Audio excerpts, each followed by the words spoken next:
વાવથરા જિલ્લામાંથી જિલ્લા પોલીસ વડા ચિંતન તેરૈયાની સૂચના અને માર્ગદર્શન હેઠળ વાવથરા જિલ્લા એલસીબીની ટીમે સબમર્સિબલ મોટર ચોરી કરતી કુખ્યાત તસ્કર ગેંગ સામે મોટી કાર્યવાહી હાથ ધરી છે.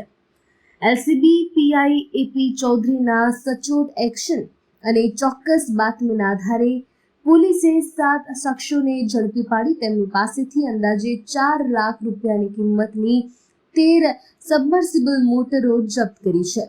આ તસ્કરોની મોડસ ઓપરેન્ડી પણ ચોંકાવનારી હતી.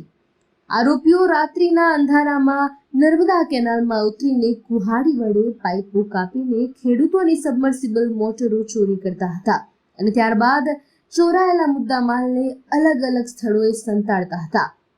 એલસીબીની ટીમે બાતમીના આધારે ડેલ ગામની સીમમાં રહેતા દિલીપ પ્રભુરાજી ઠાકોરના ઘરે દરોડો પાડતા ત્યાંથી 13 મોટરો મળી આવી હતી અને જેનાથી સમગ્ર ચોર ટોળકીનો પર્દાફાશ થયો છે.